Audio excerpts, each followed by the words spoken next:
但是只要快速按下去呢，它就是闪灯转1秒钟。它如果轻轻的按开关，我们逐步推进，它是没有问题的。这样子轻轻的按，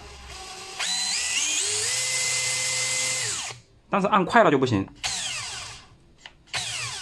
这个电钻粉丝自己更换过主控，更换过开关，还是这样子。那么像这种情况，我们就重新排查，先从电池开始，我们把电池打开，看看是不是电池的放电倍率不够。拆电池，我们先测每一组电芯的电压，看看是不是存在压差。第一组 3.961， 第二组 3.971， 第三组 3.967， 第四组 3.965， 第五组 3.964， 电池的压差没有问题，压差非常的小。我们再来测内阻，如果容量衰减呢，是会在内阻上面体现出来的。这种15节的电池，我们以东城的作为参考标准，它的内阻全新状态下啊，应该是在30不到。看看这个是多少？这个28，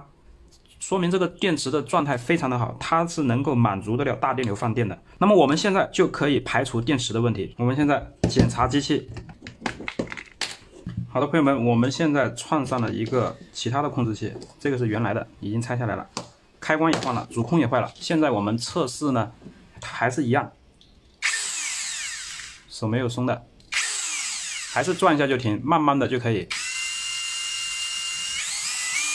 那么这个问题呢，不在主控，不在开关，不在电池，那么就只有电机了。我们现在拆机。好的，朋友们，我们现在呢检查它这个转子，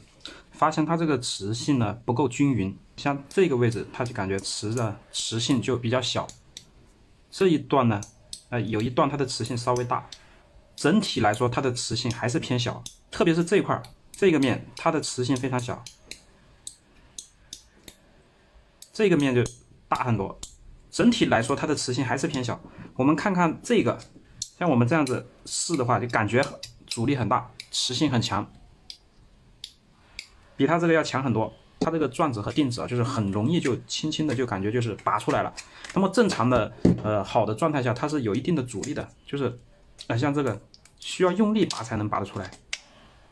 啊，像它这个就很轻松，轻轻的就拔出来了。问题还是出在转子已经消磁的这个上面，换了一个转子已经装上去了，这个是原来的，买了一个新的，这个只能买到原装的，因为它这个不是通用款的，所以只能买原装的，死贵死贵。我们现在试一下，没有问题了。它这个问题就是这个转子坏，它这个转子呢，你要说它没磁性，它其实它有，它就是没有那么强烈了，就是这样子，就是磁性没有那么强大，但是依然还是有很大的。一般电钻它转一下就停了，第一反应的一定是主控，最常见的故障也是主控，然后其次才是开关，最后怀疑去电池，这些东西全部排除完了还有问题的话，那么就是转子了。就是因为修的比较多嘛，经常去拔这个转子，就感觉它拔出来的那个时候用的力气跟其他的完全不一样，它这个就是偏小一点点，特别是这个边缘这个地方明显就是感觉磁性很小，它也是有的。那么现在这个就是没有问题了，我们现在把它组装回去就可以了。好的，这个电钻现在组装回去了，我们现在测试一下无级变速。